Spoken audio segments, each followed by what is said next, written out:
성경 누가복음 10장 30절부터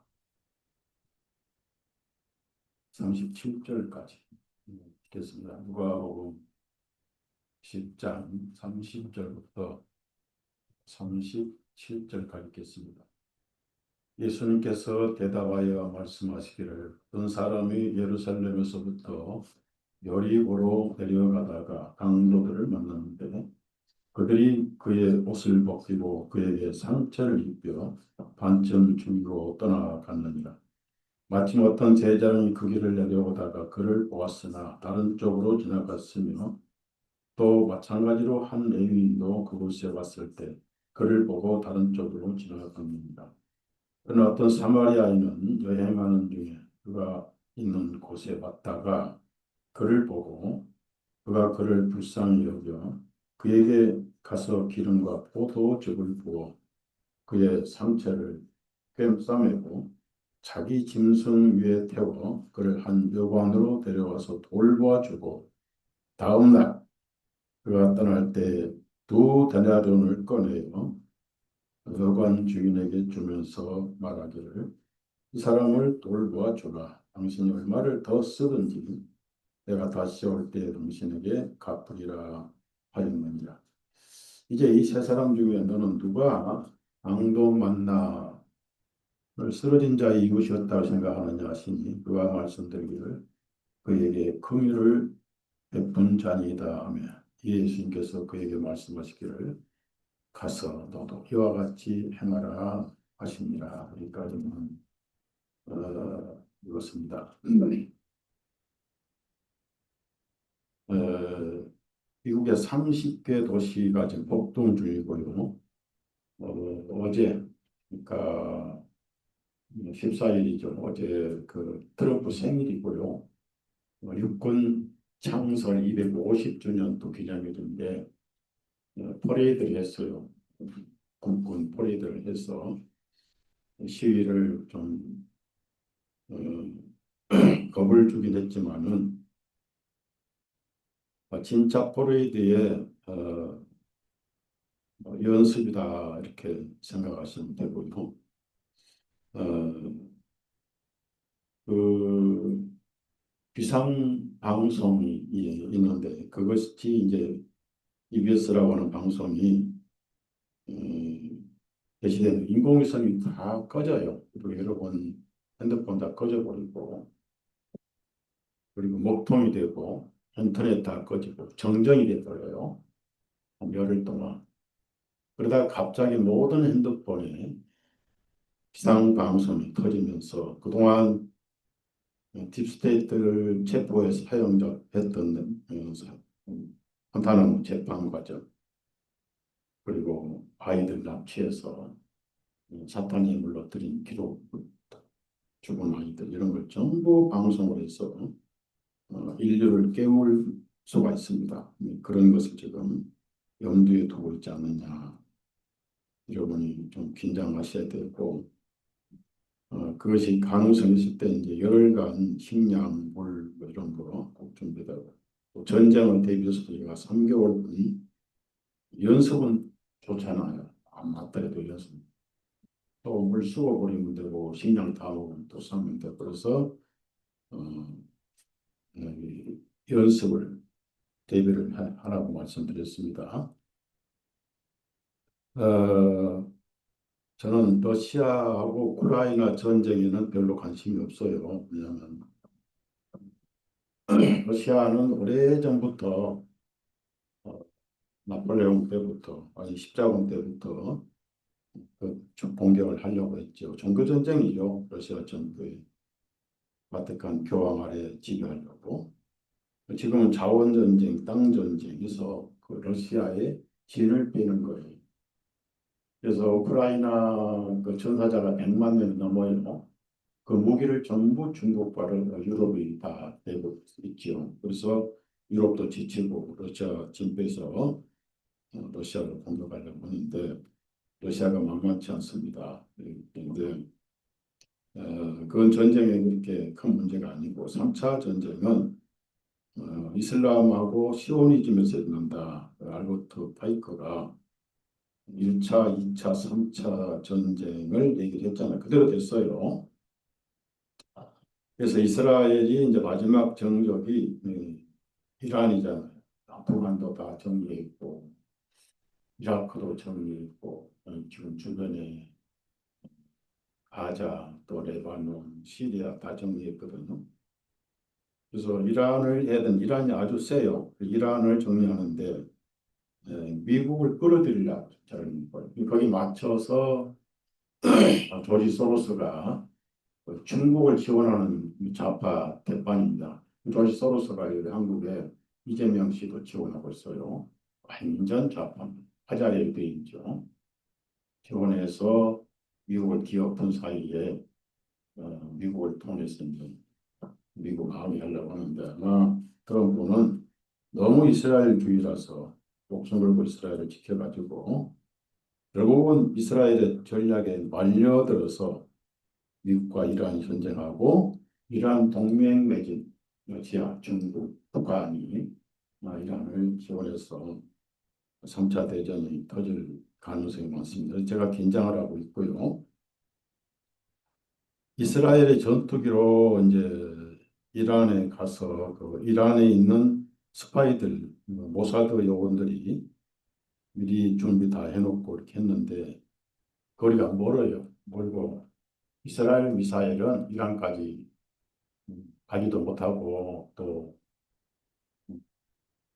정확도가 낮습니다. 그러니까 지금 이스라엘에서 여리고 뜨리라고 하는 제가 오늘 여리고로 내려가는 설교를 할 것인데요. 핵 미사일 지금 발사 준비가 끝났어요. 그러니까 이스라엘은 예측을 불허합니다. 그리고 한 일주일 후에라고 사람들이 생각할 때 바로 오늘 쏴버렸잖아요. 그리고 전 세계의 대사관을 폐쇄했고 네탄야후는 지만 살려고 텔아비브 예루살렘에서 그리스로 도망을 갔고요. 그 미사일 여리고 뜰이라고 하는 미사일이 핵폭탄을 750g을 탑재할 수 있어요. 그래서 핵전쟁이 터지면 알버트 파이프가 얘기한 3차 전쟁이 시작됐고 전 세계 기독교는 사라지고 세계가 통일돼서 루시퍼 시대로 되는데 그것이 이제 유엔 아젠다 2030 인류 90%를 죽이는 제가 그때쯤 되면은 예수님 오시지 않겠는가 생각을 많이 하고 빨리 오시라고 기도를 드리고 있고요. 이제 중동 전체가 핵 무장을 지금 서두르고 있습니다. 그리고 이란은 사막이잖아요. 지하 800m 안반 아래다가 다 숨겨놨어요, 진짜.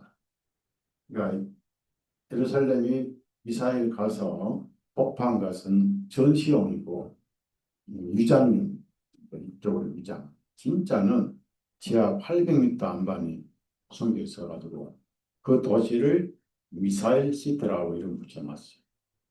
그 사람들이 바보 아니잖아요. 그래서 전쟁이 확전된, 쉬었다가 또 확전됐다가 이렇게 터질 가능성이 많기 때문에 그 식량, 열흘분 식량, 열흘분 물, 경급 그리고 의약품 이렇게 준비해 놓으시고요. 또 도시는 떠나야 돼 전쟁 나는데 북한이 우리를 언제 칠지 모르잖아. 중국이 대만을 칠 것이고 그러면 한국, 미국은 대만 쪽으로 빠져나가고 지금 미군 철수 시작됐죠? 4,500명 철수를 마음으로 하고 있고 그걸 선두로 다 철수해요. 다 그걸 선두로 해서 남지 않습니다. 정권이 동맹이 아니다. 친중 동맹이 되어버렸어요. 그러니까 도시를 떠나야 되고 어디서 시골 어디서 만날 것인가 가족들에게 여차할 때 어디서 만난다. 꼭 저도 그래서 이번에 제가 미국에 뭐 형님 형수 있고 또 조카들 있고 하지만은 다 LA 도시에 그러니까 불구덩이 가는 거거든. 그래가지고 남쪽에 샌디에고 옆에 웨슬리 클램스를 아실 거예요. 옛날에 활동한 미국 목사님 아시죠? 네. 그 아들이 지금 목회를 하는데 글로 모이자. 그 쌍둥이한테 다 모임처를 다 해놨어요. 거기는 농촌이고 또 한 2시간 반 거리거든요. 살아남아야 되잖아. 살아남아야 되니까 저는 우리 가족과 이름을 똑같이 생각해요. 그래서 제일 먼저 그런 정보를 드릴 겁니다. 앞으로는 절대 백신 맞지 마시고 다행히 트럼프 보건장관 로버트 케네디가 이번에 칼을 뽑았어요. 정권을 바뀌었는데 말을 안 들어서 또 백신도 준비하고 그 지역에서도 약 팔아먹으려고 발광을 하죠. 한 어, 율법사입니다. 율법사. 율법사 하면은 이게 율법의 스승이다.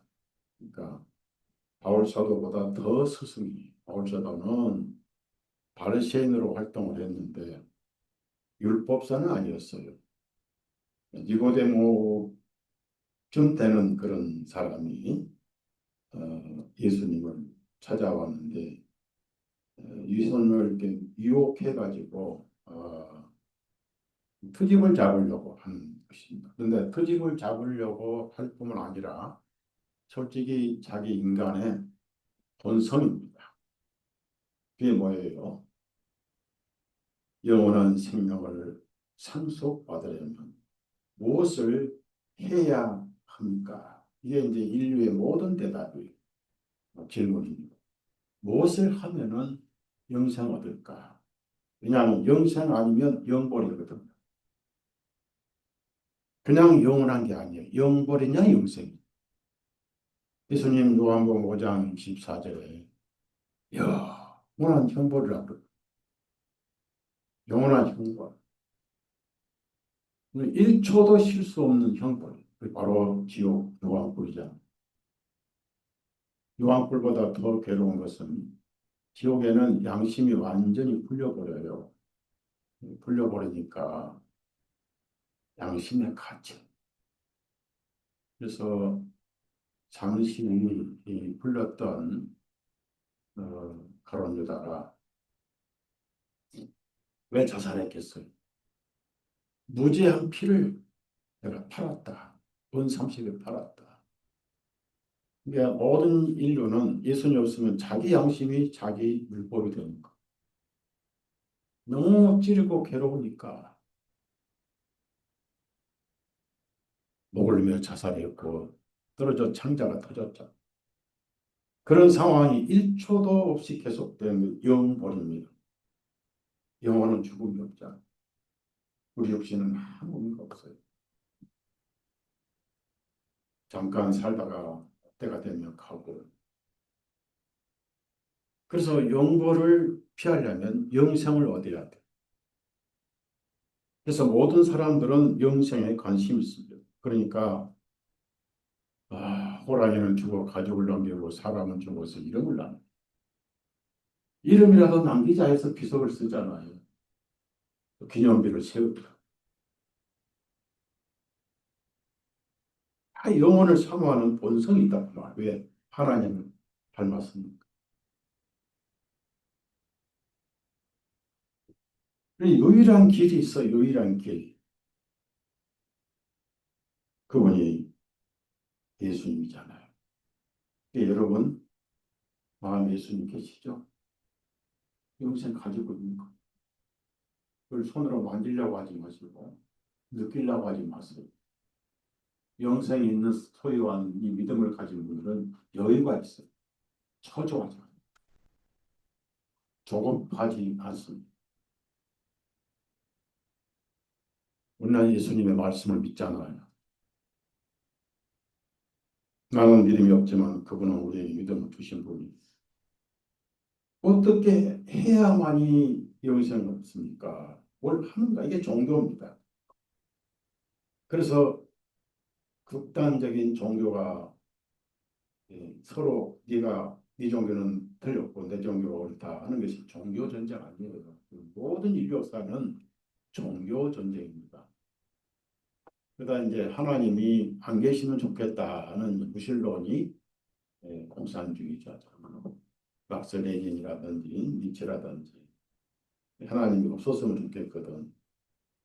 그러니까 무신론을 만들고 사신론을 만들고 목적이 뭐냐면은 영생을 얻는 것은 무엇을 해야 하니까 이 속에서 이렇게 하라 저렇게 하라 하는 것이 불교, 힌두교, 이슬람교 또 심지어 기독교도 종교적으로 믿어요. 기독교 종교. 그래서 어떤 면에서는 율법 종교를 기독교 종교가 유전받았어요. 더 해요. 더 하는 게 뭡니까? 유대교는 안식일 날 집에서 쉬지 주일 성수 안 해요. 근데 기독교 종교는 주일을 성수하라고 그럼 멀리 오신 멀리 있어요. 여기 오신 여러분 멀리 오셨잖아요. 아침부터 새벽부터 아침 수다도 못 드시고 버스 갈아타시고 지하실 갈아타시고 그래서 제가 빈 사이에는 여러분 안식이에요. 좋죠? 버스 안 타고 지하철 안 타고 그게 안식. 뭐 통신시대 인공위성 다 하는 시대에 말씀 듣는 거 얼굴은 영상으로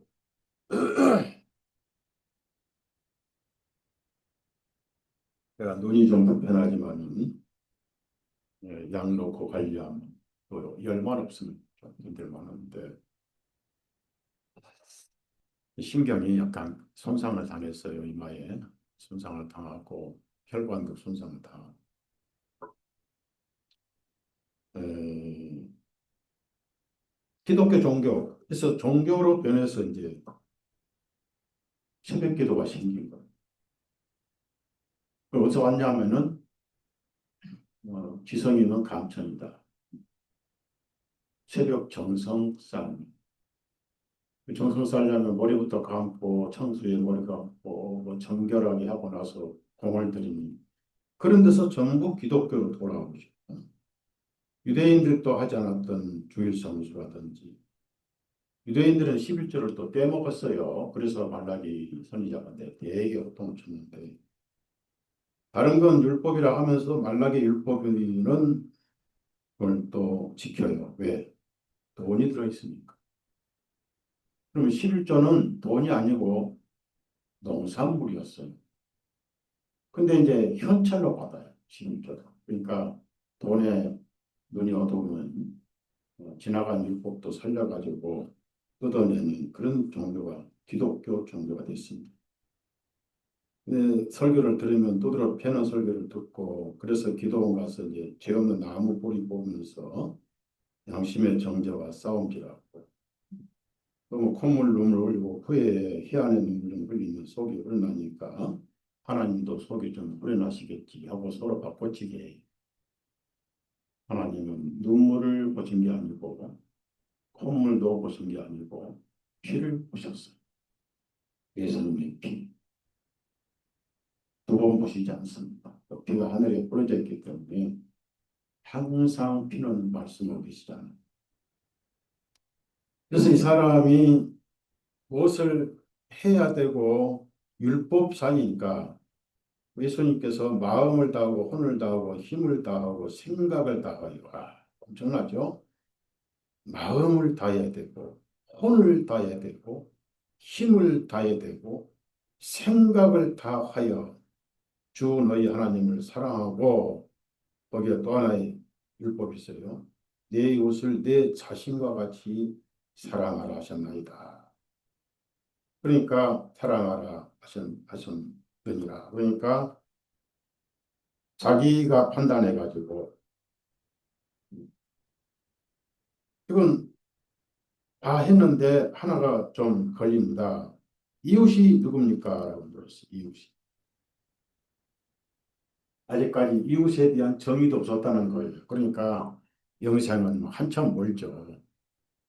이웃도 똑같이 몸처럼 사랑해야 되는데 다른 기록에는 젊은 청년이 왔다가 똑같은 그런 질문으로 왔다가 내 재산을 다 팔아서 가난한 사람들에게 나눠주고 나를 따르라 하니까 재산이 많은 걸로 근심하며 떠나가서 그때 이제 하신 말씀이 천국이 얼마나 어려우냐 부자 없는 천국이 얼마나 어려우냐면은 낙타가 바늘 기문으로 들어가는 것보다 더 어렵다 이런 한마디로 못 간다는 얘기죠. 바늘 기문 낙타가 어떻게 들어갑니까? 마음이 재물에 묶여 있기 때문이다. 근데 그것이 풀려서 예수님께 묶여 있어야 되는데 도망을 가고 있어요. 그래서 제 아들이 물었어요. 가만히 듣고 보니까 돈 때문에 슬피 근심만 가보니까 제 아들은 부를 때 무슨 갈릴리 호수에서 그 많은 고기 사실 그것도 예수님이 잡게 하신 거지 자기가 잡은 게 아니에요. 밤새 헛공을 했잖아요. 예수님께서 귀퉁이라고 던지라니까 어마어마하게 잡혀서 그물이 찢어지고 뭐또 친구들 다 부르고 해도 배가 가라앉고 그러니까 제 아들이 가진 게 아니에요. 예수님이 준 거니까 재산도 없어요. 어부들이 무슨 재산이 있어요. 우리 베드로는 우리는 이 모든 것을 버리고 뭘 버려요? 버릴 것도 없었는데 버리고 하늘에 있는 베드로 나 욕하지 말아요. 안 그래요? 그러니까 열두 보좌에 앉아서 열두 지파를 다스리게 할 것이다. 이런 약속을 하셨는데요. 그래서 여기는 좀 다르죠. 다르게 예수님이 하신 이유가 뭐냐면 29절 보시면요. 그러나 그가 자신을 의롭게 보이려고 여기서 중요한 단어가 의롭게 보이려고 그러니까 의인은 영생 얻는다는 걸 알고 있었어요. 근데 그걸 내가 의로워지려고 하면 안 되잖아요. 될 수가 없죠. 어떻게 내가 어려워져요? 말이 안 되는. 자기 의를 버리는 것이 이 복음이고 구원인데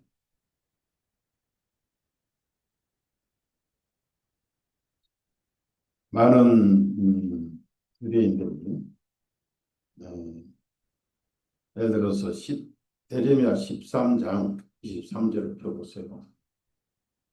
예레미야 13장 23절.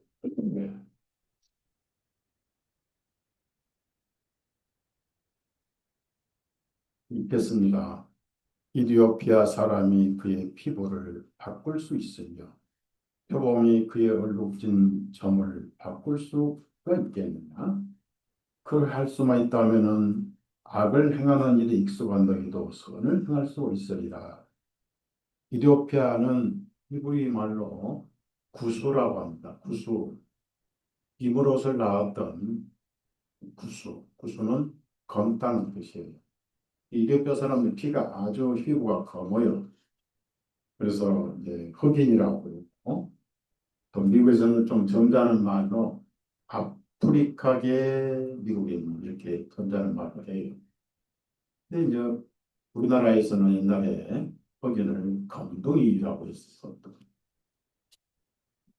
제가 미국에 시애틀에 연합 집회 강사로 초대받아가지고 시애틀에 있는 모든 한인교회가 다 모였어요. 거기가 군대 주둔지인데 어, 동두천 우리 대한민국의 어, 딸들, 누나들, 동생들이 이군들하고 결혼해가지고 서로 다 받으면서 달러를 받아가지고 한국에 있는 농촌의 부모님들에게 보내고 동생들에게 보내서 대학 공부를 시키고 애국자 중에 하나죠.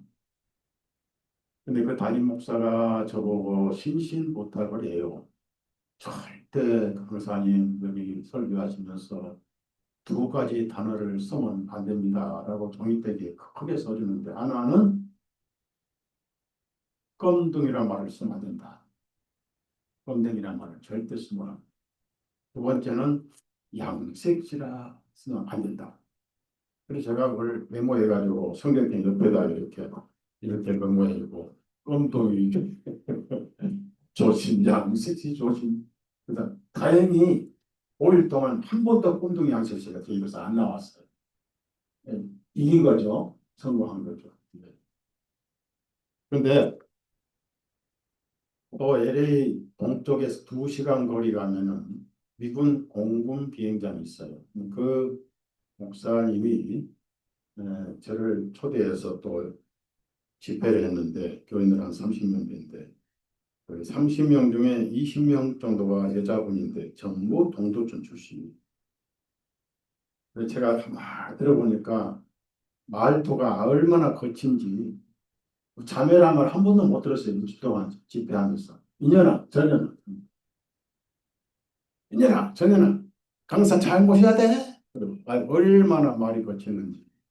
그래서 참 이런데 집회 와도 조심해야 되겠다. 이제 또 영천에 백희대 목사님 그 사시는 데가 음성 나환자촌이거든요. 거기를 2번 제가 집회를 갔어요. 근데 백목사님이 이제 백목사님은 나환자가 아니에요. 내가 지금 다른 얘기 하는데 그분은 맹인이잖아요. 전부 음성 나환자들이 뭐 양계장에서 먹고 살고 어려울 때 살았어요. 백목사님 나보고 절대 김상도 문딩이란 말 절대 쓰지 말라. 그래 일주일 내내 잘 나가는데 마지막 가방 싸고 올 때 경상도 문둥이 말을 왜 나왔냐고 물어본 거예요. 큰 실수를 했지요. 그 사람들은 그게 그냥 습관이 돼가지고 별로. 근데 나중에 제가 깨달은 건 그래. 영적으로 내가 문둥이구나. 이 죄를 많이 짓고 하나님 앞에 더럽구나 생각을 했는데요. 스스로 피부를 바꿀 수 있으며 표범어 얼룩무늬잖아요. 얼룩무늬를 스스로 바꿀 수 있겠느냐. 그렇게 할 수 있다면 죄를 짓는 죄인이 의를 행할 수 있을 것이다. 못한다면 그냥 검은 피부로 얼룩무늬로 사는 것. 죄만 짓고 사는 것. 그러니까 자기를 의롭게 보이려고 그렇게 내 이웃이 누구냐고 물었던 거예요. 누가 내 이웃입니까? 하겠다는 얘기예요. 그러니까 한 번도 이웃을 알아본 적도 없고 해본 적도 없고 이는 그래서 아직 영생은 하늘같이 멀어진 상태죠. 그때 예수님이 이제 비유를 말씀하세요. 이 설교는 오랫동안 많이 들은 설교 중에 하나인데 오늘은 좀 다른 차원에서 어제 제가 묵상을 하면서 주님께서 주신 내용을 말씀드릴게요. 어떤 사람이죠? 예루살렘에서 여리고로 내려가다가 그럼 여리고는 뭐죠?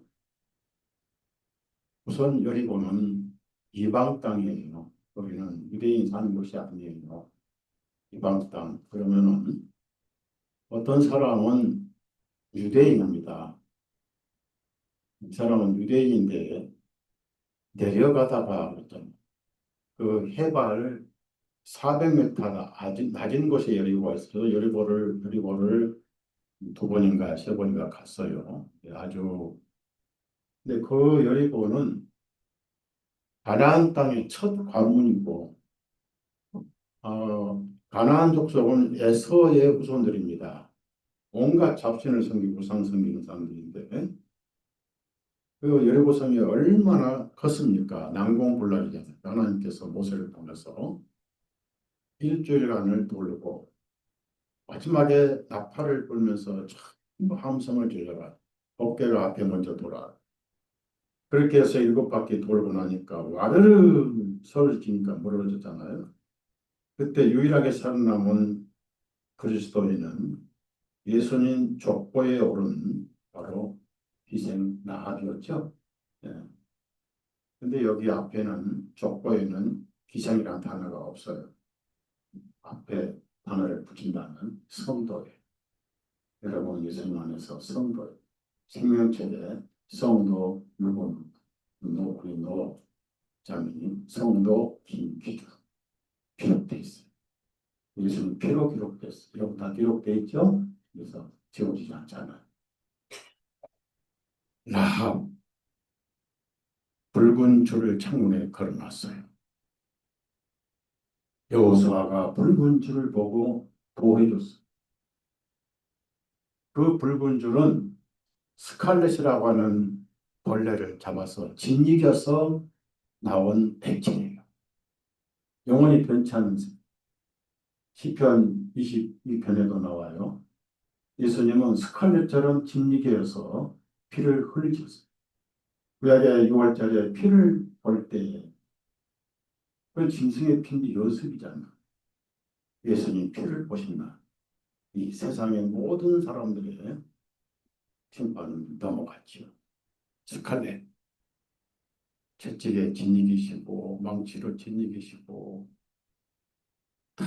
피를 그 피는 하나님의 피였습니다. 그래서 스칼렛은 라합은 이방인의 그리스도인에 대한 전형적인 소명이죠. 근데 이 여리고는 나중에 여호수아가 다시 성을 쌓거나 창문을 세우면 처음에 큰아들이 죽고 마지막에 막내가 죽을 것이다. 그렇게 해서 실제로 이스라엘 역사에서 그것이 이루어졌어요. 제가 찾지는 않겠습니다. 근데 예루살렘에서부터 여리고로 내려가다가 그럼 예루살렘은 유대인 하나님의 성지고 여리고는 이방 땅이라고요. 이방 땅에 내려가다가 올라가는 게 좋아요. 여러분 모든 올라가는 건 뭐예요? 올라가서 나쁜 것은 몇 가지 안 됩니다. 첫째, 혈압 올라가면 안 되고, 금리 올라가면 안 되죠. 네? 그 다음에 성적 올라가면 좋잖아요. 건강 수치 올라가면 좋잖아요. 여러분 집에 가계부가 늘 올라가면 좋잖아요. 계단도 올라가면 운동되고 이래서는 되고. 찬송도 올라가 독수리가 저는 이런 찬송을 평상시에 암송은 안 하지만 말씀할 때 탁탁 튀어나오거든요. 우리가 마지막에 하늘 올라가죠?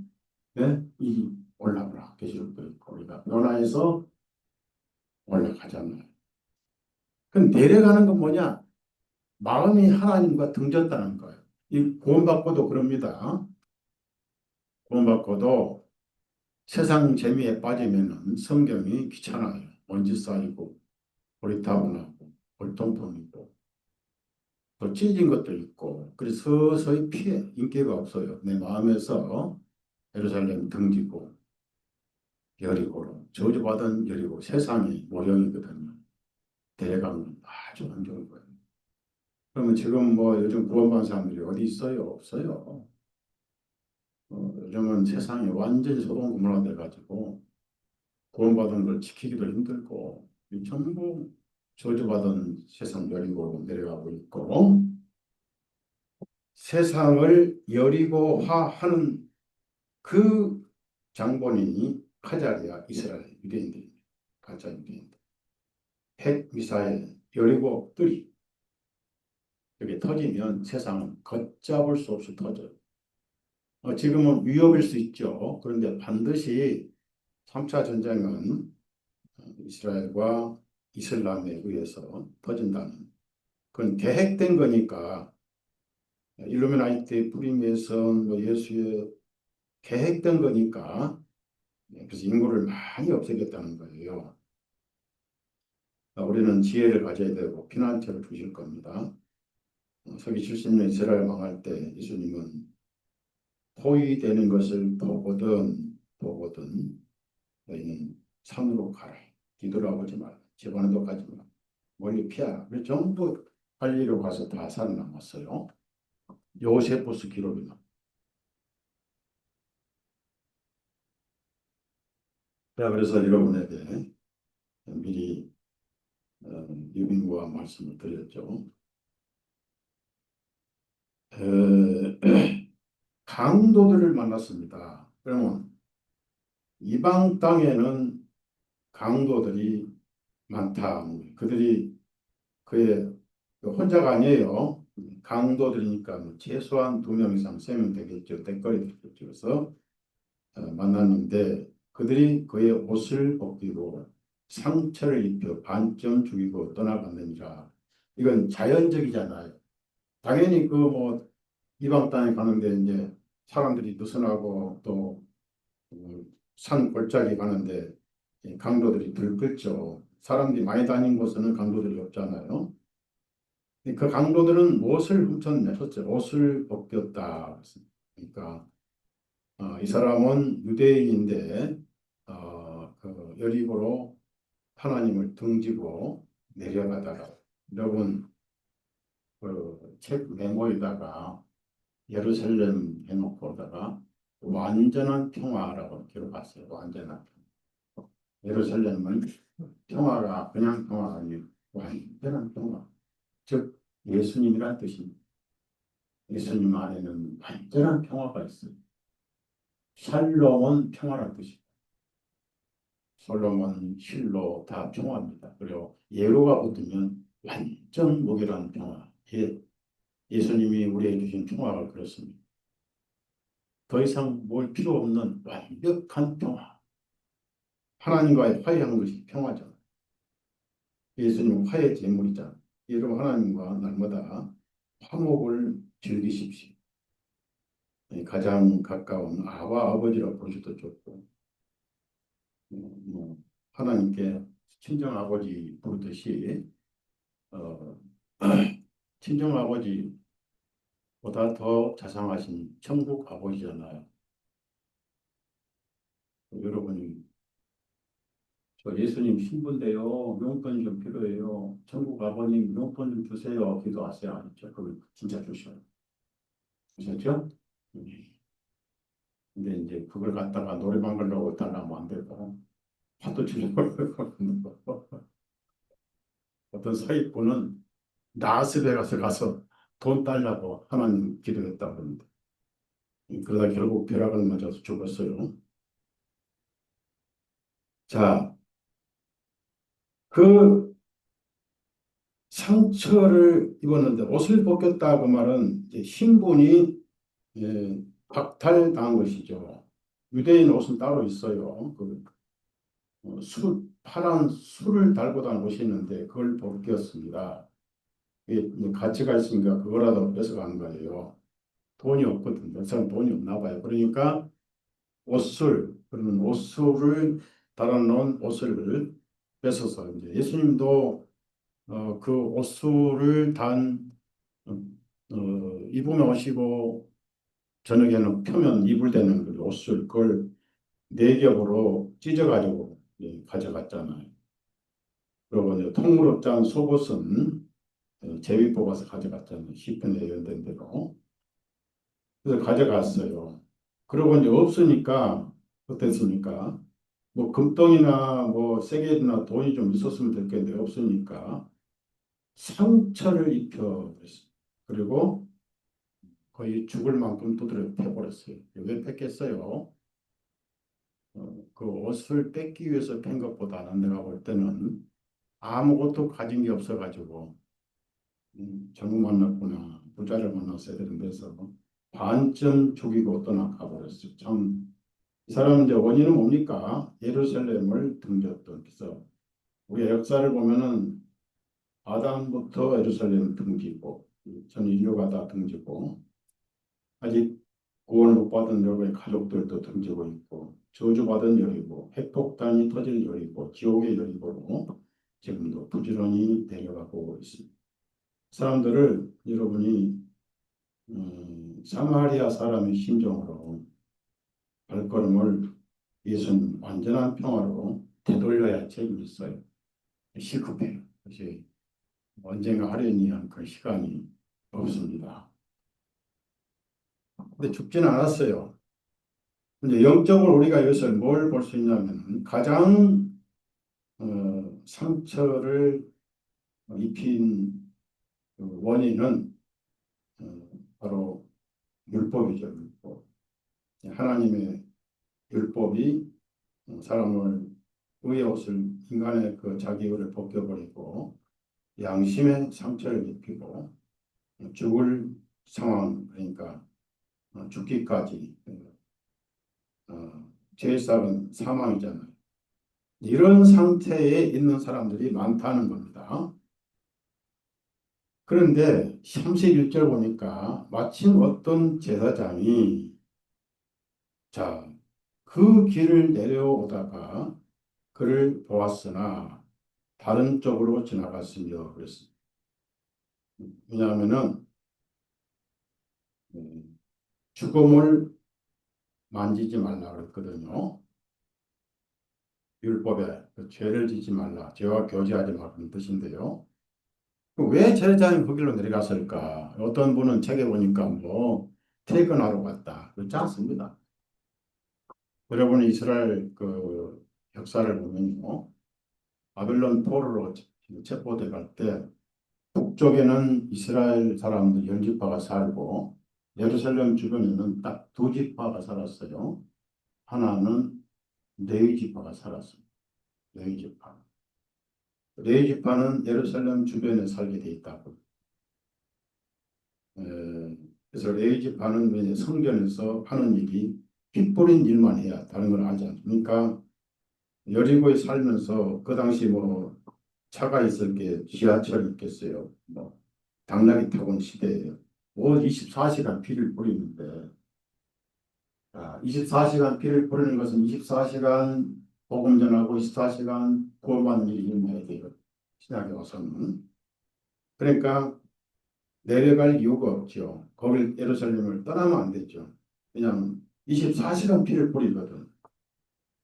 자, 새벽에도 죄짓고 낮에도 죄짓고 또 죄가 1년 전에 진 것도 깨달아지면 바로 또 잡아야 돼. 염소나 양을 잡아다가 손 얹고 안수하고 또 죽였어. 자기가 피를 못 뿌립니다.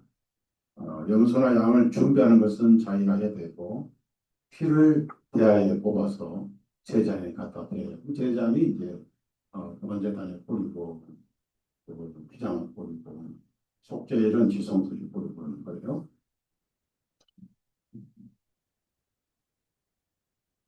근데 왜 내려갔습니까? 제사장이. 예수님의 말씀은 이 율법사를 깨닫게 하시려고 하신 거예요. 율법사. 율법사는 제장은 아니에요. 제장보다 더 율법에 대해서 스승이잖아요. 지금 현재 이스라엘 영적 상태가 예수님이신 예루살렘에서 떠나 저주받은 여리고로 내려가고 있다. 자, 지금 이 사람은 미리 저주를 받았어요. 강도들을 만나고. 뭘 의미합니까? 자기 글을 믿고 사는 사람들은 어느 날 하나님의 율법이나 의에 의해서 그가 전부 탈취다. 마지막에 하나님은 사람의 의를 전부 뺏어버려요. 나중에 어디까지 인도하시냐면은 밑바닥까지 승천을 해서 오라 나는 공고한 자 하나님께서 불러서 전부여 어지러서서 손들고 옵니다. 옛날 저 복음 깨닫기 전에 기도 많이 쫓아다녔어요. 거기 가면 예수님 계신 줄 알고. 그 바위가 있고 저렇게 위에 나무가 걸려 있는 것이 분명히 예수님 앉아 계시고 또 거기 가서 기도를 합니다. 무당처럼.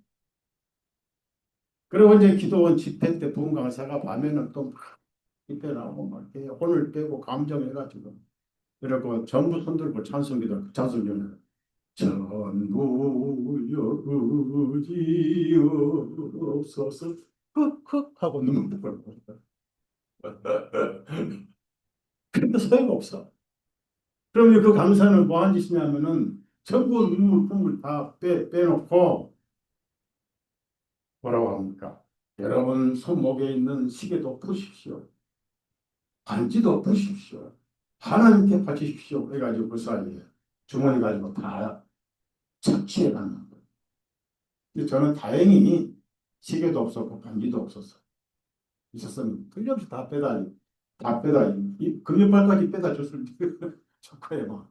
이거는 제가 이제 옛날에 그 자매 한 분이 14K 선물. 이 시계는 이제 우리 아들이 30년 만에 처음 차는 시계. 아들이 사주더라. 그래서 처음으로 아들 덕을 제가 봤어요. 그래서 어, 키워놓으니까 이렇게 시계도 얻어차는구나 이때가 생각했는데, 가장 큰 상처는 죄가 드러날 때 하나님 앞에 공포심, 지옥이 눈앞에 보일 때. 그런데 제장이 역시 타락을 했어요. 예수님을 등지고 저주의 여리고로 내려간 영적 상태가 당시의 유대인들이었어요. 여리고로 가면 저주받아요. 저주는 아직도 끝나지 않았어요. 다 죽고 피 붉은 줄 있는 라합 가족만 구원을 받았잖아요. 라합이 전도해서 친척들 친구들 다 왔잖아요. 덕으로 구원을 받았잖아. 고넬료 집에도 아침까지 태양신에게 바알신에게 제사드렸던 그 로마인들 친구들 다 와서, 로마 군인들 혼자 왔겠습니까? 부장이니까 친구들이 많잖아요. 불렀어요. 와라. 예수님 이야기 들을 것이다. 영생을 들을 것이다. 예수 그 이단 아니냐고. 이단 와라. 그래서 들었던 사람이 한 30명 앉아 있었던 거야. 친척 친구들, 뭐 자기 친구들. 전부 유대인, 로마인들이고 태양시 성교 사람.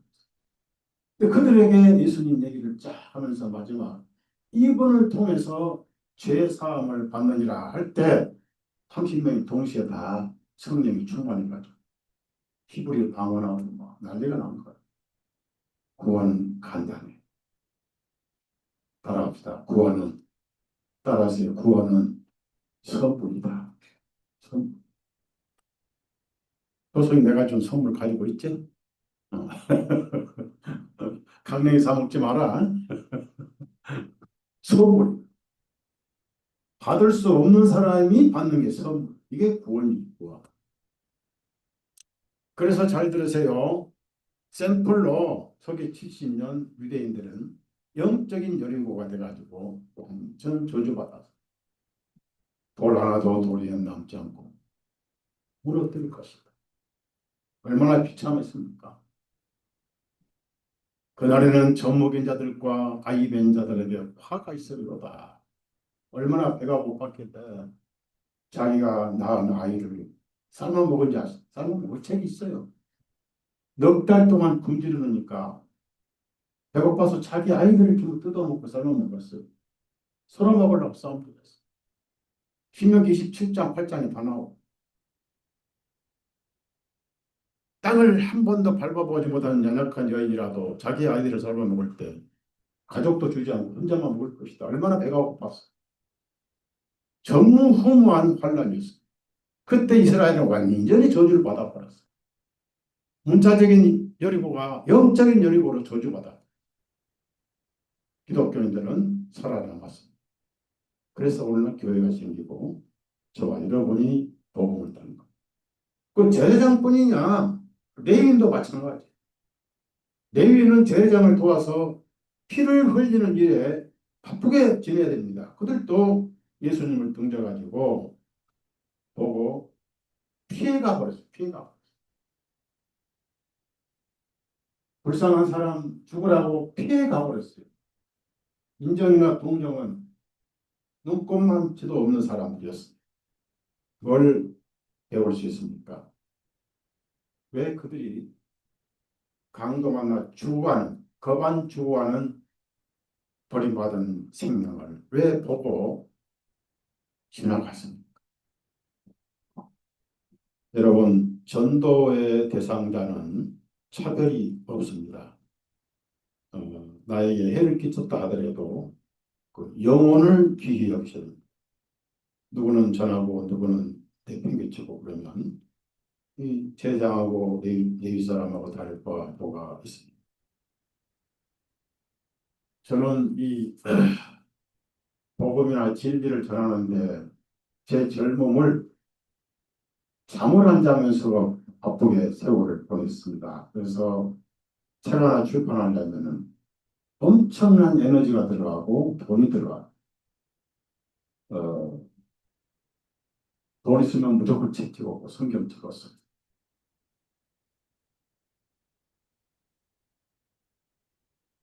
제가 처음에 차를 구입한 것은 현대폰이 보물, 그때 목동에 교회 있을 때입니다. 재밌게 친구 목사하고 필리핀 가서 필리핀에서 돈 100불 주고 운전면허증을 만들어 갔거든요. 제가 처음 고백합니다. 욕하지 마세요. 언제 돈도 없는데 운전하고 다니고 그러니까 돈도 없어. 그 가지고 이제 한남동 가는 운전 면허증 받거든요. 필리핀에서 운전면허 따왔습니다. 주니까 한국 면허증으로 다 바꿔주더라고요. 제가 군대에서 운전을 또 배웠거든요. 틈틈이 배웠어요. 그래가지고 하고는 집차 그 참모장하고 내 그쪽 집자 내 집자 해가지고 그죠? 백미러가 부딪힌 적이 있어요. 어떤 위험 처벌한 사람. 그래가지고 이제 본이 타고 다니다가 처음으로 승용차 하나를 선물 받은 게 남원 순복음교회에 제가 들어가서 전도 집회는 거기 안수집사 한 분이 구원을 받았어요. 이름 안 바뀌고. 그래가지고 이번이 사주더라. 처음으로 이제 그걸 타고 다녔어. 그때 목동에 있을 때 제가 갑자기 폰이 판때기 같은 거거든요. 깡통차. 그걸 끌고 다니니까 우리 형제자매들이 놀래가지고 목사님 언제 배웠어? 언제 저걸 끌고 다녀? 신기하다. 그런 세월 보내왔는데 여러분 왜 이 사람들이 그걸 피하고 지나갔을까? 이유가 있어요. 율법에 충실해서 그래요. 자, 구약에 보면 만지지 말라, 만지지 말라 또는 부정한 것을 만지지 말라 그런 말씀도 있고 그런데 음,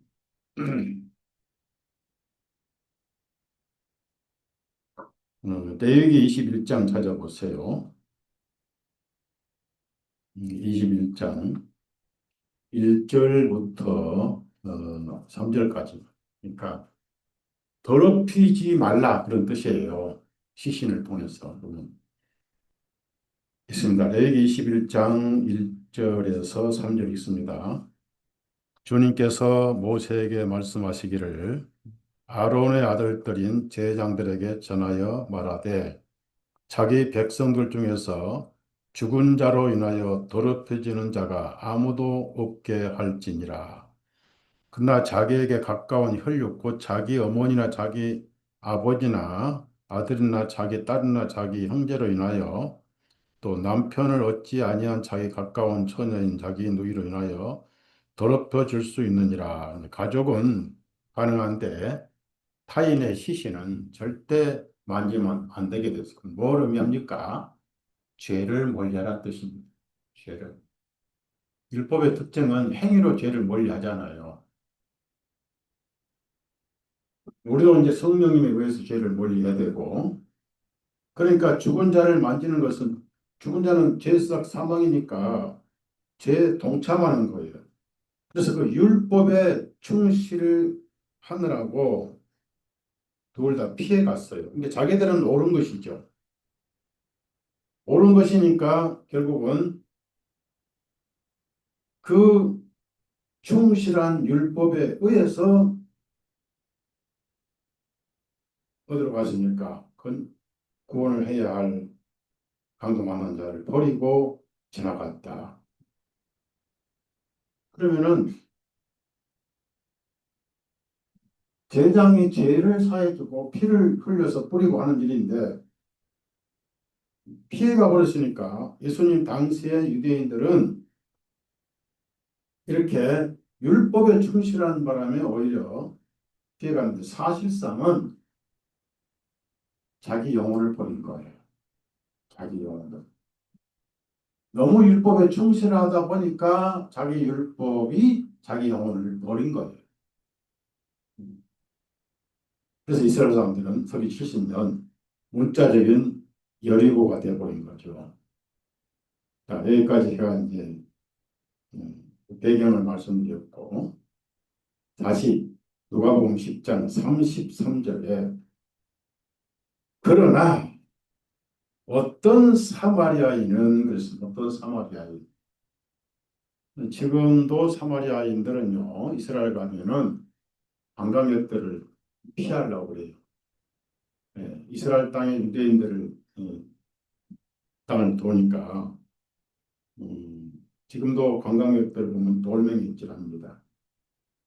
사마리아인들은 과거에 혼혈족이거든요. 그래서 사마리아인들은 다른 이방인의 피를 받았기 때문에 여러분이 그 요한복음 4장 보면은 상종도 하지 않는다고 그랬어요. 의복도 달라요. 딱 사마리아인과 유대인은.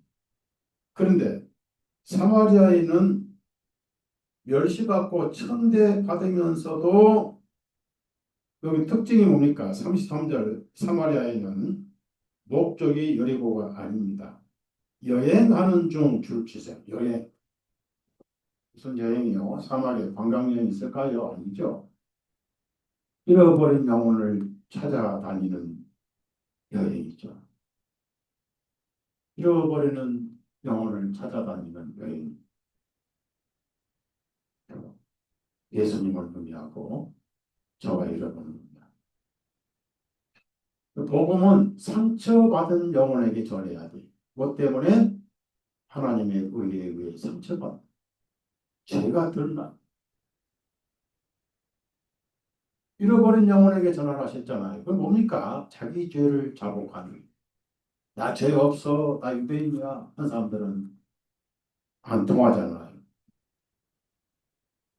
그래서 죄에 포위당하고 공격당하고 그래서 죄에 기다리고 마지막에 오호라 나는 또한 자로구나. 그런 상황에서 이 복음을 전하니까 가사가 나와. 나 같은 죄인 설이서 고맙잖아요. 다른 사람 죄 생각할 여유도 없잖아요. 나 같은 죄이니까. 그런데 이 사마리아인이 예수님이 그들을 지금 이 율법사에게 사마리안 취급을 당하고 계시는 겁니다. 예수님 육신 생활 전체가 사마리안 취급을 당했던 거예요. 예, 여러분이 전도하면은 환영 안 받잖아요. 당신은 잘나서 천국 갑니까? 그러잖아요. 당신이나 잘 믿으시오. 그러잖아요. 그럼 죄가 많아서 믿음으로 구원받는 것을 이해를 못하니까 전도 그리스도인들은 뭐 죄 안 짓고 잘나서 믿는 것처럼 이렇게 공격한다고요. 나는 당신보다 죄가 더 많아요. 그러나 저는 할 말 있어요. 왜? 예수님 계시거든요. 그렇게 하는 거예요. 절대 전도할 때 환영을 받지 못하는데 어떤 사람만 환영받지 않습니까? 죄 때문에 자살하기 직전인 사람. 자살할 필요 없어. 죄 해결됐어. 기억지도 아니하소. 하나님 피를 보시고 있어. 아, 예수님만 모시는 분. 얼마나 쉬운 거예요. 진짜요? 아, 진짜. 확실해요? 확실해요. 정말이에요, 정말. 아무것도 한 것이 없는데 아무것도 안 하니까 돈 받는. 죄 많이 지었는데 나가 좀 더 전단가요? 전단 혹시 가더라도 가서 문지기나 하는 거 아니에요? 문지기? 아니야. 아들 안방에 앉아. 그렇게 전도하세요. 아셨죠? 선물이거든요. 하늘 가면 차별 없어요. 누가 어떤 멍청한 옛날에 어떤 자매, 형제가 그러면 좀 길게 알아요. 천국 가면은 성도의 방이 다른데 자매는 들러리, 나는 친구, 그리고 너는 신부. 그래가지고 신부 방 따르고 들러리 방 따르고 그럼 천당 가서 억울해서 어떻게 살아요? 못 살아. 그렇죠? 차별을 받으면 안 되잖아요. 다 신부예요. 차별이 없어. 그것이 복음이잖아요. 그래서 불쌍히 여겨 주를 치세요. 불쌍히 여겨. 우리는 예수님 없이 뭘 하든 간에 불쌍히 여겨야 됩니다. 그 영혼을 불쌍히 여겨야 돼요. 그 지옥을 보면서 지옥에 있을 수밖에 없는 상황, 불쌍히 여겨야 됩니다. 그 다음에 이제 사랑을 실천하는데 그에게 가서입니다. 자기가 타고 다니던 당나귀에서 내렸어요. 무슨 얘기냐면은 죄인의 입장으로 낮아진 거예요. 이번 전도할 때 그렇게 죄를 지면 안 되지 이러면 안 돼요. 나도 같은 죄를 지었어. 내가 당신보다 죄가 더 많을 거예요. 이렇게 해서 내 거를 내려놔야 돼요. 예수님만 남게 해야 돼요. 그러니까 내려가서 그 다음에 기름과 포도즙을 기름은 원래 그 상처를 아물게 하는 그런 증발이 안 되고요. 포도즙은 바로 예수님 피를 의미하지요. 어, 피로 구원을 받고 기름으로 인침받는 그런 뜻이죠. 상처를 싸매고 그 다음에 보세요. 자기 짐승 위에 태워 그는 걸어갔습니다. 이것이 이제 우리가 한 영혼을 전도할 때 해야 할 자세죠. 그 다음에 사막이니까 어디로 갔습니까? 지금도 예루살렘에서 여리고로 내려가는 곳이 중간에 쉼터가 있어요. 휴게소라 거기 이제 비슷한 그 숙소가 있습니다. 여관 같은. 그래서 여관으로 데려와서 돌봐주고 줄을 치세요. 구원받고 처음에는 돌봐줘야 돼요. 오자마자 자매님 앉아서 밥만 얻어 먹어? 그러면 안 되잖아요. 구원받고 바로 온 사람은 아유 앉아 계세요. 우리가 할 테니까 와다 보면 나중에 이제 배워가지고 부엌에 가서 설거지도 하고 뭐 같이 하는 거예요. 그러니까 처음에는 구원받고 나면은 아이입니다. 아이 낳고 나면 아기를 돌봐주듯이 한 영혼이 구원받으면 무조건 돌봐주고 쓰다듬어주고 안아주고 이렇게 해서 자라게 하는 거잖아요. 자, 핵심 오늘 말씀 핵심 잠시만 다음 날 자, 하루를 같이 보냈습니다. 이게 자기를 데려 쌈에서 그 포도즙을 붓고 기름을 붓고 그다음에 자기는 걸어오고 짐승에 태워서 여관까지 데려와 가지고 놔둬버리지 않고 돌봐주고 그리고 하룻밤을 교제를 했습니다. 하룻밤을 같이 잤어요. 그 다음에 여기서 돌봐주면서 그냥 주는 게 아니라 또 다른 사람을 건지기 위해서 떠날 때, 또 여행 갈 때, 전도 여행이죠. 예루살렘 가는 것도 아니고 여리고 가는 것도 아니고 두 데나리온을 꺼내요. 여관 주인에게 주며 자, 두 데나리온 줄 지세요. 두 데나리온. 오늘 여기서 제가 핵심을 말씀드렸는데 데나리온은 하루 품삯입니다. 마태복음 20장 보면은 아침에 일찍 가서 일용직은 새벽부터 서 있잖아요. 그 누가 데려가잖아요. 그래서 하루 일당을 정하고 데려가요. 하루 일당은 한 데나리온 주기로 데려간다. 그러냐 그거는 일꾼이 필요해서보다는 일꾼을 도와주기 위한 어, 공장 주인이었습니다. 예수님이죠. 마지막 일 시간이 한 시간인데도 불러가지고 한 시간밖에 안 남았는데 한 시간 남은 데까지 일자리 가면서 구원받지 못한 영혼 예수님이 불렀어요. 나중에 또 임금을 깎불러 줘요. 새벽부터 온 사람도 한 대나를 주는데 한 시간만 일한 늦게 부터 또 먼저 주고 이게 원래 따라합시다. 일한 것이 없이. 그러면 그 말씀도 로마서 4장 찾았어요. 우리가 성경이 뒷받침이 돼야 되거든요.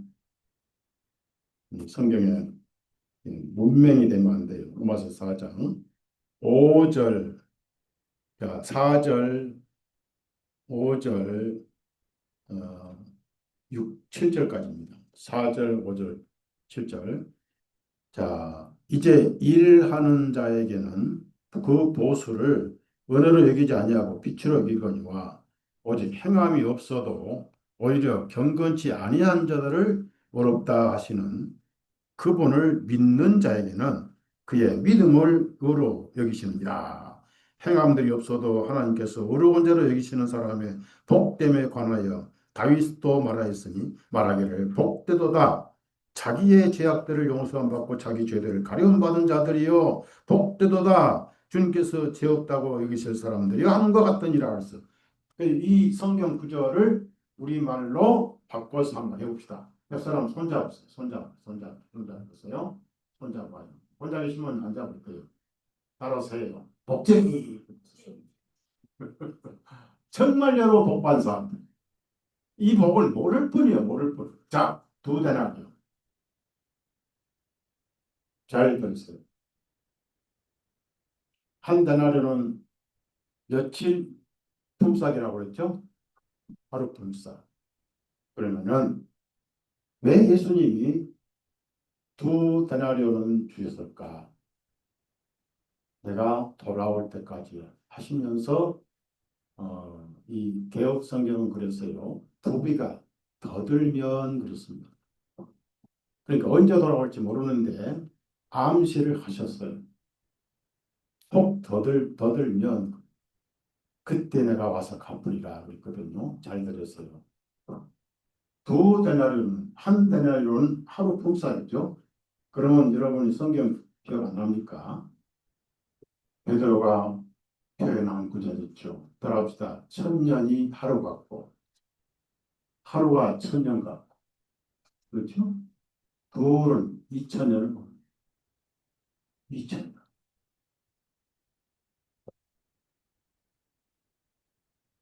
이방 땅에 교회가 2000년 동안 되면 예수님 모시게 돼요. 거기만 암시하신 게 아니에요. 예수님의 사역은 유대인 최우선이었어요. 이방인의 길로도 가지 말고 사마리아 골도 가지 말고 잃어버린 내것사에게 먼저 가라 그랬어요. 그런 예수님이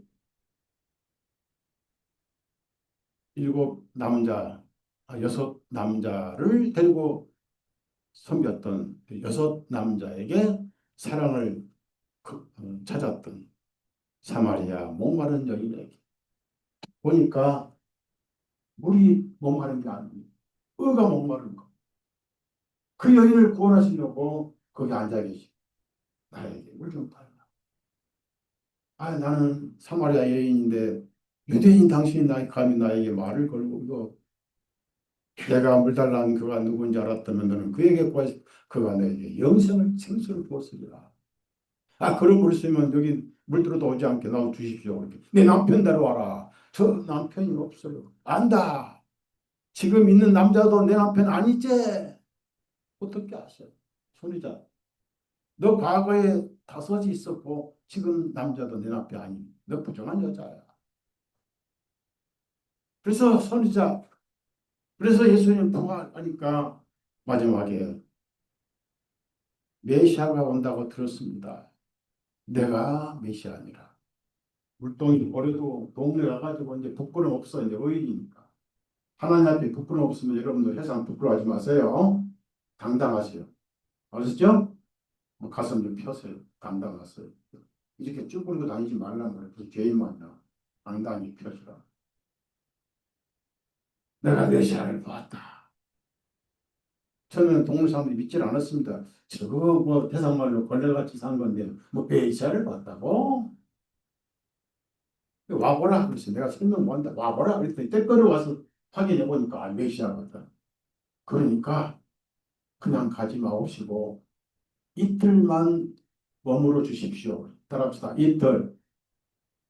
이방 땅에 이틀간 머물렀어요. 이방인 교회가 2000년 동안 개롱된다. 오실 때가 된 거예요. 자, 요한복음 4장 찾아.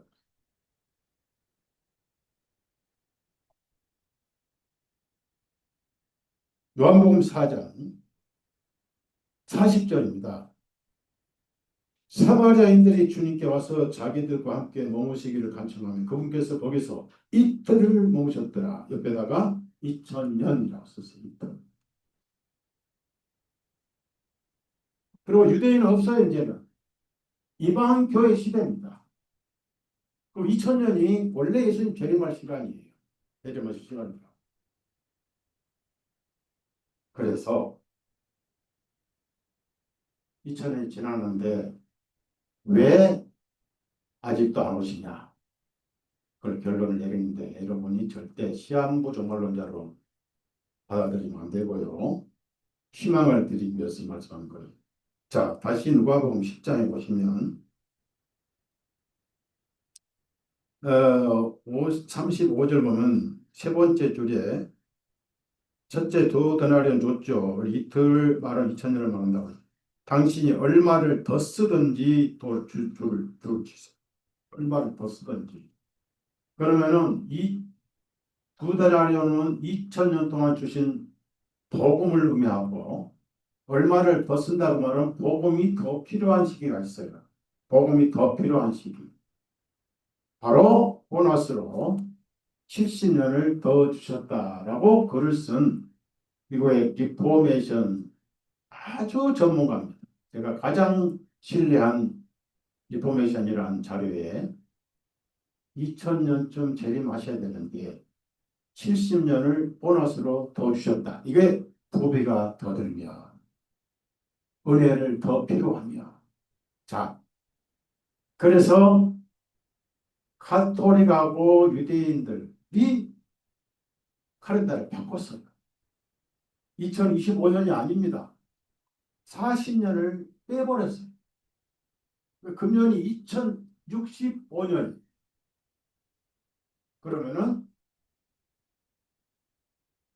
시한부 종말은 아니에요. 그렇게 가르친 분이 계신다는 뜻이 엄청나게 책을 찾아가지고 카렌다가 이렇게 바꿔졌구나. 2065년이 지금요. 그러면 이스라엘은 원래 예수님 당시에 망하게 돼 있어요. 예수님이 한 세대 안에 도라나 도리의 남자는 다 무너질 것이다. 한 세대야. 그럼 이스라엘 한 세대는 40년이고 이방인 한 세대는 70년. 정확하게 36년 만에 그리고 서기 70년에 예루살렘 끝나고 그때부터 이스라엘은 성경이 없어요. 지금 저건 완전 가짜예요. 여리고로 가야 할 지금 여리고 3 핵 미사일을 장착하고 있는 그 자기들이 되돌려 받아야죠. 핵미사일. 그이들 때문에 우리가 힘든데 경제도 힘들고 미국도 지금 폭동이고 난리고 70년을 보너스로 더 주신 거예요. 70년. 근데 그 10년이 얼마 남았습니까? 2025년이죠? 즉 65년이죠? 5년? 5년 남았죠? 그럼 여기에 귀신도 또 알잖아요. 귀신도 마귀도 또 자기 생각대로 마치잖아요. 그게 뭐예요? 유엔 아젠다 2030 70년이죠? 그냥이 아니라 이런 걸 보면은 핵전쟁으로 인구가 죽기 직전에 2030년 전후에 오실 가능성도 있다라고 말씀하셨는데 분명한 것은 이틀간 여비를 주었어. 은혜를 주었단 말이에요. 근데 그 은혜가 더 필요하거든. 그 물어봅시다. 지금 세상 사람들이 은혜가 더 필요할 정도로 충분히 구원받았어요? 충분히 구원받지 않았어요? 여러분 가족들 중에서도 더 은혜가 필요하죠? 더 은혜의 기간이 필요하죠? 그럼 물어봅시다. 여러분 오늘 저녁에 오늘 지금 이 시간 가족이든 누구든 다 지옥가든 이제 나만 구하면 땡이야 이런 마음이 있습니까? 그 성령이 아닌 거예요. 주님 조금만 더 기다려 주십시오. 우리 가족이 누구가 아직 빠졌습니다. 배타적입니다. 물론 제가 빛을 보이지 못하고 소금의 역할을 못해서 그렇습니다. 그렇지만 예수님 조금 참아 주십시오.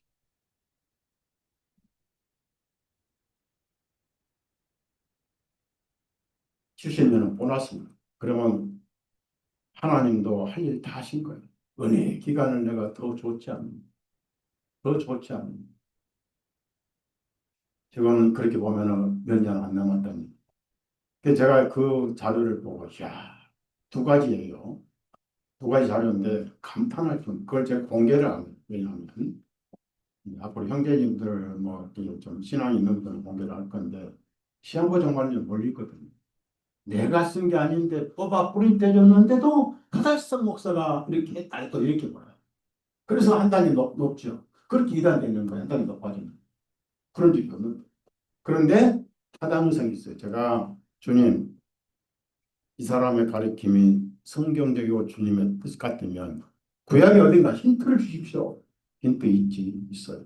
구약 성경 역대하 30장 거기에 뭐 비슷한 구절들 안 찾고 자 30장 24절입니다. 그 22절부터 있습니다. 히스기야는 주님의 선하신 지식을 가르치는 모든 이웃 사람들을 위로하며 칭찬하였더라. 그들이 7일의 명절 동안 먹고 화목제 예물을 드리며 그들 조상들의 주 하나님께 고백하는 일을 말을 하였더라. 온 총회가 7일을 더 지키기로 의논하고 7일을 더 지키기로 의논하고 그들이 기쁨으로 7일을 더 지켰더라. 이거는 하나님 명령이 아니라 명절을 7일을 더 의논해서 지켰어요. 그러니까 작정된 기간보다 명절을 더 즐겁게 7일을 지켰다는 얘기입니다. 무슨 얘기입니까? 축제 명절인데 히스기야는 참 훌륭한 개혁자였잖아요. 그러면 여러분 성경을 볼 때 다니엘 70주도 자 70주 77, 49, 490년 성경은 전부 7하고 연관되어 있어요. 희년 49년 50번째는 희년이죠. 한문으로 희년인데 영어로 주빌리라고 그래요. 희락 희한하게 또는 그 즐거울 희노애락 그좀 희자거든요. 네. 50이 되는 날 모든 빛을 탕감받았다. 예수님이 여러분의 희년, 잿빛, 머리카락보다 많은 잿빛 다 탕감받았어요. 하늘에 여러분 장보가 없어요. 내 잿빛 좀 보고 싶어. 아, 그거 벌써 지웠어. 노예가 해방을 받아. 희년. 그게 항상 7년과 연관이 있어요. 우리가 죄의 노예였습니다. 이제 해방받았습니다. 육신까지 해방받을 날이 얼마 안 남았어.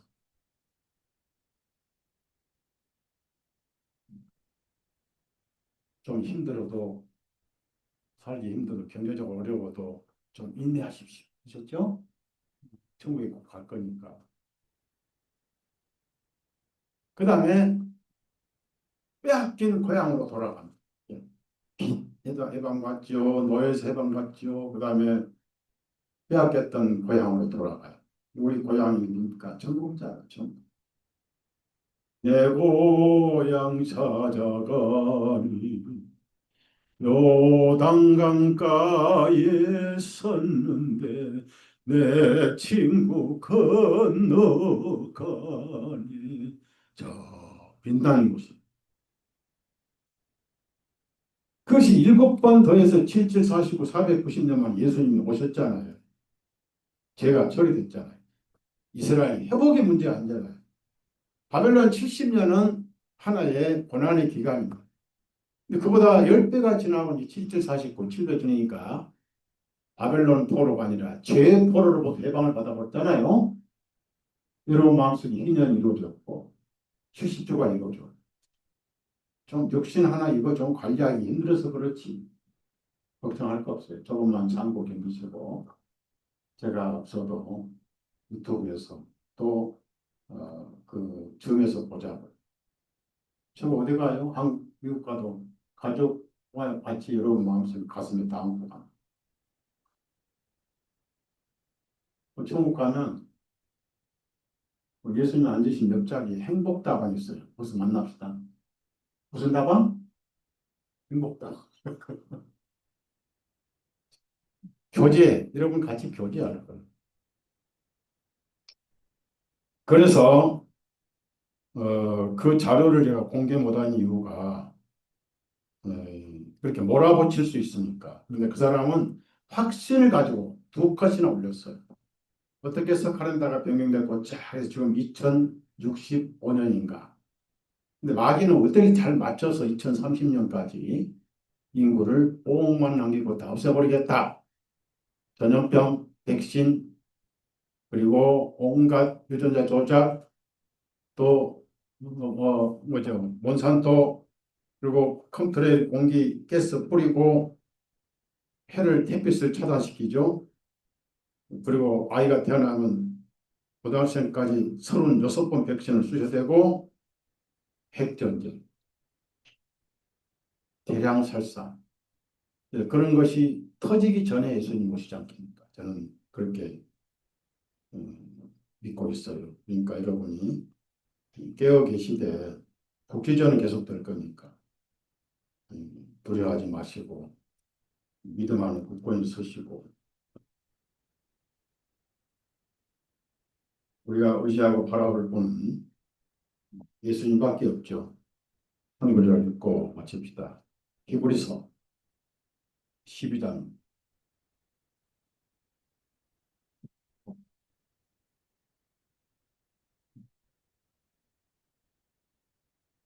히브리서 12장 1절부터